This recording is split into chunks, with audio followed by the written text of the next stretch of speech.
Hola, soy Lina Carrascal. Soy mamá por adopción. Y en este episodio quiero hacer una introducción a lo que van a escuchar en la segunda temporada de este podcast. Las historias de familias adoptivas diferentes a la mía.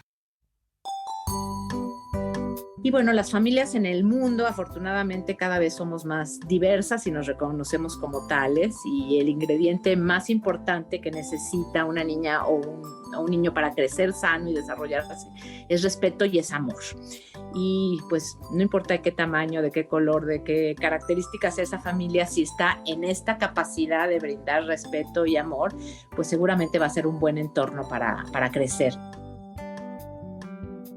Empecé a recibir mensajes de personas que estaban disfrutando muchísimo el podcast, pero que no podían identificarse ni encontrar respuestas a sus dudas porque su situación no encajaba en esta estructura tradicional de familia o su plan de adopción era diferente. Y les voy a compartir un poquito de esos mensajes. Va a ser una introducción larguita, pero sustanciosa, así que aguántenme, porque quiero contarles de dónde surgió la idea de buscar estas historias y quiero que escuchen a una invitada muy especial que me va a dar su perspectiva respecto a estos temas desde el punto de vista de un jugador muy importante en este mundo de la adopción y que hasta ahora no hemos escuchado en este podcast. Y son las instituciones. Esas que se encargan de proteger y buscar familias a niños y niñas y adolescentes que por diversas razones no tienen una que los cuide. Ella es María Elena Hernández, directora de Hogar y Futuro AC, una casa hogar en la Ciudad de México. Con mucho gusto. Yo te diría que Hogar y Futuro es una institución privada, no lucrativa, con casi 28 años de experiencia en el tema de adopción. La institución como tal ha acompañado más de 700 procesos de adopción. Y una sorpresa que me llevé hablando con María Elena es que las instituciones también escuchan el podcast. Bueno, las personas que están en las instituciones escuchan el podcast. Y me emocionó que en vez de sentirse agredidas, al menos ella, pudo ponerse un poco en nuestros zapatos, en los de las familias adoptantes. Una cosa que me gusta mucho de lo que tú haces es poder escuchar esta perspectiva de las familias, porque a nosotros también como institución nos toca hacer valoraciones, evaluaciones y tal. Y de repente, hijo, qué duro es como esta experiencia de poner a las familias bajo el microscopio, ¿no? Y me encantó, por ejemplo, todo tu relato de la visita a la casa, que claro que uno procura ser empático y tal, pero es bien complejo para las familias toda la experiencia.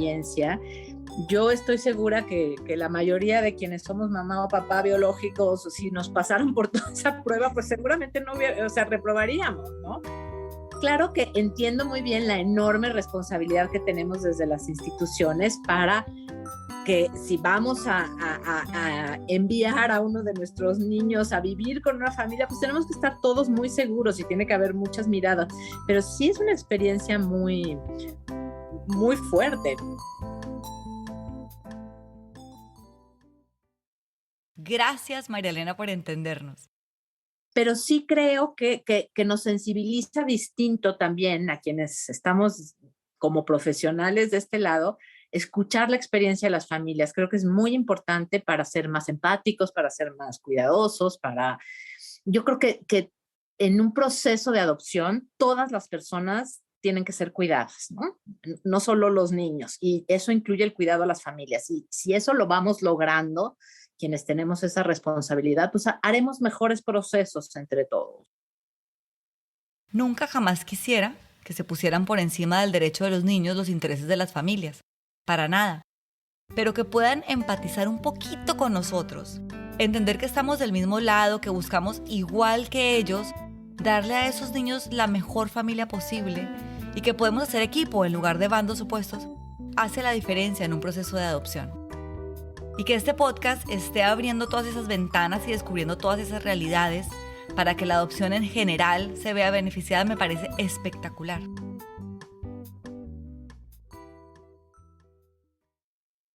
Ahora sí, hablemos de la segunda temporada. No sé si ya se los conté, pero este podcast nació de la necesidad de compartir relatos íntimos y muy personales para que quienes lo escuchen puedan conectarse, ya sea porque les ayude a resolver dudas sobre la adopción o porque en ellos ven su historia reflejada y se sienten acompañados.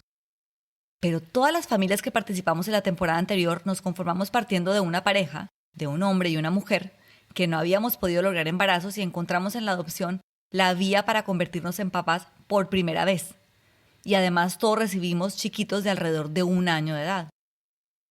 Entonces, a medida que iba publicando los episodios, empecé a recibir mensajes de personas que estaban disfrutando muchísimo el podcast, pero que no podían identificarse ni encontrar respuestas a sus dudas porque su situación no encajaba en esta estructura tradicional de familia o su plan de adopción era diferente. Por ejemplo, me escribieron personas que están en pareja con alguien del mismo género y les voy a compartir un poquito de esos mensajes. Abro comillas. Hola Lina, recién terminamos de escuchar el podcast y nos dejas el corazón lleno de esperanza. Mi esposa y yo deseamos convertirnos también en mamás por adopción. Me llama la atención que cuando hablabas del curso para padres dijiste, había todo tipo de familias y los describías, pero no mencionabas para nada familias homoparentales. ¿Es que no lo permiten en Baja California y aún falta un largo camino para que esto sea una realidad? Aclaro que Baja California es un estado de México. Agradeceríamos mucho si supieras de alguna experiencia con familias homoparentales para saber qué tan áspero nos espera el camino. Cierro comillas. Hubo otro mensaje que me movió mucho. Era una mamá que me contó toda su historia, de lo complicada que fue la llegada de su primera hija por la vía biológica. Literalmente casi se muere en el parto. Y cuando le preguntó a su doctor si podía tener otro hijo, le contestó, tú puedes decidir si quieres que tu hija tenga un hermano o una mamá. Qué duro que te digan eso. Y su esposo está puestísimo para adoptar, pero ella tiene unas dudas tremendas. Esto decía parte de su mensaje. Abro comillas. Yo tengo ya una hija y me parece imposible querer a alguien más igual que a ella. Puede ser una idea arraigada, no lo sé. Sí quisiera otro hijo, pero aunque no quiero morir en el intento y dejar a mi bebita sin mamá, tampoco me creo capaz de poder aceptar, querer, amar, cuidar y sobre todo tenerle la paciencia infinita que se necesita a alguien más que a mi hija. Cierro comillas. También me escribieron personas que están en el extranjero y que quieren adoptar un niño en algún país en Latinoamérica. Así que su proceso de adopción va a tener que ser un proceso de adopción internacional y no coincide con los procesos que yo estaba describiendo en la primera temporada.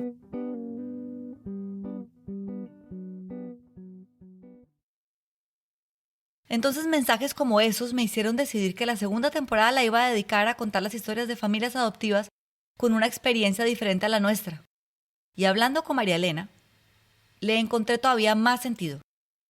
Porque tal como les conté en el episodio 8 sobre la escuela para padres adoptivos, donde les contaba que los funcionarios del DIF nos dijeron, nosotros estamos aquí para buscarles papás a nuestros niños, no hijos a ustedes.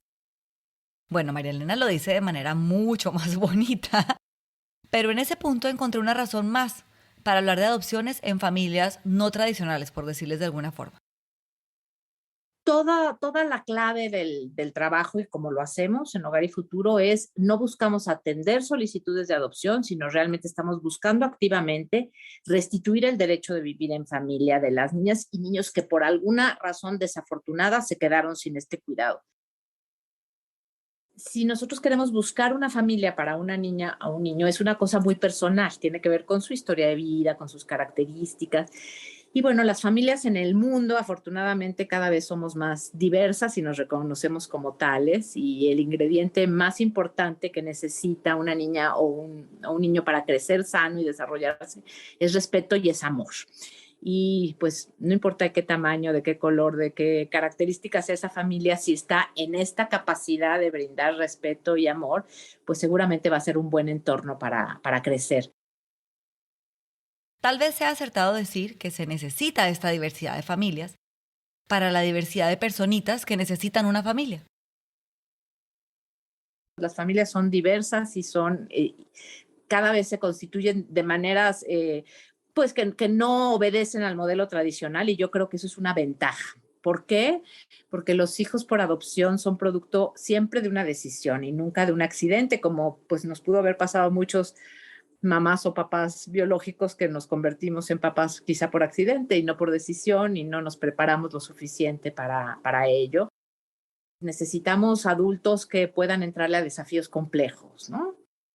Por eso esta necesidad de tener familias de gente absolutamente convencida de entrar en un proceso así, de personas muy preparadas y de familias que sus integrantes sean complementarios en términos de capacidades y de fortalezas para aguantar los embates, porque puede ser muy, muy desafiante. Y como verán en sus historias, estas familias no tradicionales muchas veces tienen acentuada esa gran determinación y motivación que se necesita para adoptar. Las madres solteras y padres solteros que deciden adoptar, las parejas del mismo género, las personas que adoptan niños de la segunda infancia y ni se diga quienes adoptan adolescentes, son personas que de verdad tienen una convicción gigante respecto a ese compromiso que van a adquirir.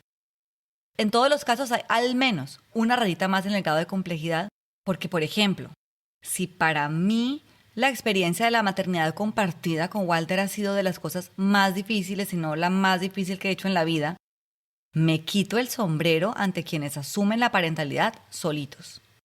Y que la asumen por decisión, porque aquí no hay descache, aquí no hay accidentes. En una adopción siempre hay una decisión detrás.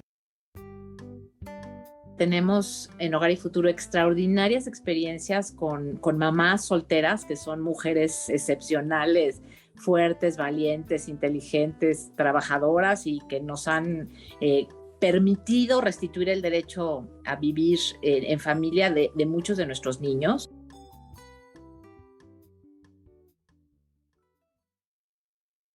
Una pareja del mismo género tiene que enfrentar una cantidad de obstáculos propios de ser una situación tan nueva, tanto desde el punto de vista social como desde la cuestión legal e institucional.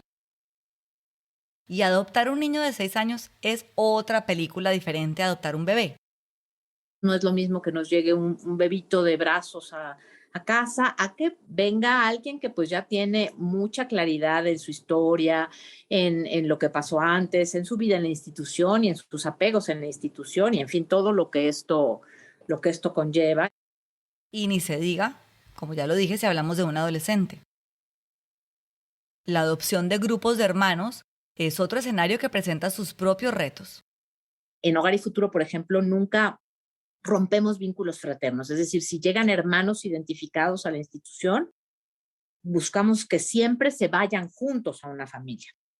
Y eso pues también es todo un desafío, ¿no? Para la familia que los recibe y entonces hay que buscar que haya todas estas fortalezas para poder mantener ese vínculo fraterno y darle una prioridad. Son niñas y niños que han perdido tanto que lo que sí tienen hay que luchar todo lo posible porque lo puedan conservar. En Colombia, hasta marzo del 2024, por resolución del Instituto de Bienestar Familiar, las familias extranjeras solo pueden adoptar niños, niñas o adolescentes con características y necesidades especiales. Y dentro de esa categoría de necesidades especiales están aquellas personitas que pertenecen a un grupo de 3 o más hermanos, y si solo es una pareja de hermanos, el mayor tiene que tener más de 7 años de edad. También están allí, en esa categoría, los niños mayores de 7 años, y si son menores de 7 años, entonces tienen que tener alguna necesidad especial de salud o alguna discapacidad. Mejor dicho, le dan los casos más complicados a los extranjeros.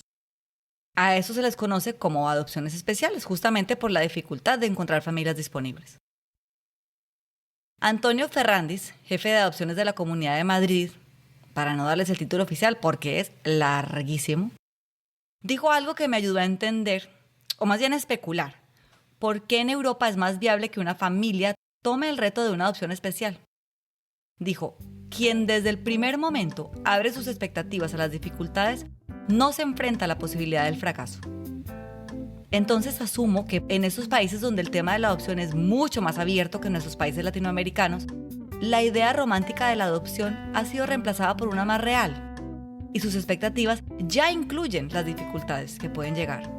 Entonces son familias mejor preparadas, son padres más formados y con unas capacidades y habilidades y sensibilidad especiales.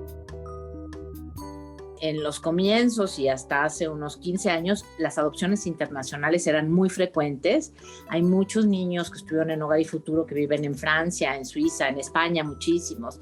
Incluso ahora ya estamos hasta recibiendo visitas de adultos jóvenes que vivieron aquí en la casa y que ahora regresan a México y quieren conocer la casa donde estuvieron y reconectarse un poco con su cultura y tal. Pero desde hace 11 años dejaron de ser adopciones internacionales.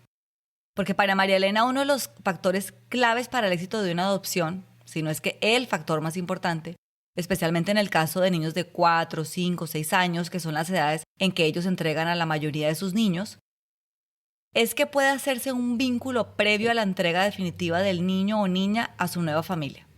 Que haya un proceso, cuya duración dependerá de cada niño o niña y de las circunstancias, pero es un proceso de visitas, primero en la institución, después, si no hay una pandemia de por medio, por supuesto, hay reuniones en algún lugar público, van a comer un helado, a un parque, luego hay convivencias en la casa donde van a vivir, incluso pueden llegar a participar ellos mismos en la preparación del cuarto que va a ser suyo, hasta que esa nueva familia representa un lugar seguro para ese niño o niña.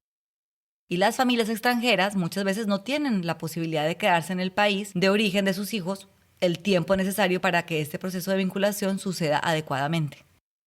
El niño se va a ir de la institución cuando esté listo para irse, ¿no? Porque el obligarlo a irse antes puede provocar consecuencias pues muy desagradables para todos, pero sobre todo es que no estaríamos cuidando su bienestar emocional. Es que en una adopción hay muchos factores que contribuyen a su feliz término, y cada historia es como una huella dactilar. ¿Qué necesitamos? Pues adultos sensibles, inteligentes y con ganas de entrar a una aventura de vida que es para siempre y que implica lo mejor de nosotros, con enormes dosis de paciencia, de amor sin duda, pero el amor solito pues no nos es suficiente, ¿no? Hace falta muchísima preparación.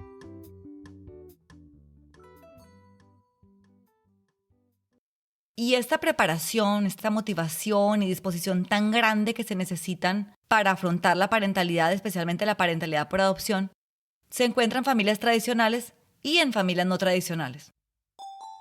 Así que por eso vamos a hablar de estas últimas, de sus complicaciones y sus encantos.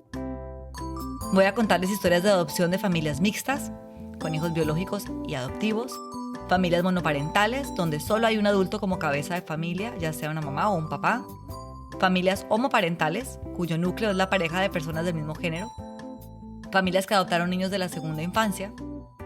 Voy a hablar de familias que adoptaron a un adolescente. Y por último voy a contarles la historia de familias que hicieron procesos de adopción internacional.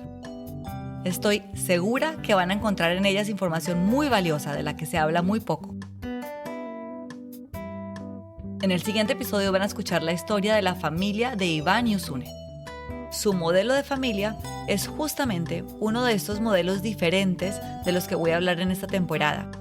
Es aquella donde ya hay hijos biológicos al momento de recibir un nuevo miembro que llega por adopción. Una familia que llamó mixta, que recibieron a su hijo menor cuando tenía 1 año y 4 meses en un proceso de adopción a través del DIF aquí en México, en la que la reacción de su hija biológica al saber que su hermanito tan deseado podía llegar por adopción, así como habían llegado sus gatitas, fue un simple y rotundo ¿a dónde vamos por mi hermanito? Es una historia súper bonita, no se la pueden perder. Prepárense, porque se vienen historias conmovedoras y fascinantes. En esta segunda temporada, se vienen historias de familias adoptivas diferentes a la mía. No dejen de seguirme en mis redes sociales, en Instagram y en Facebook, @soymamaporadopción. Nos vemos en el siguiente episodio.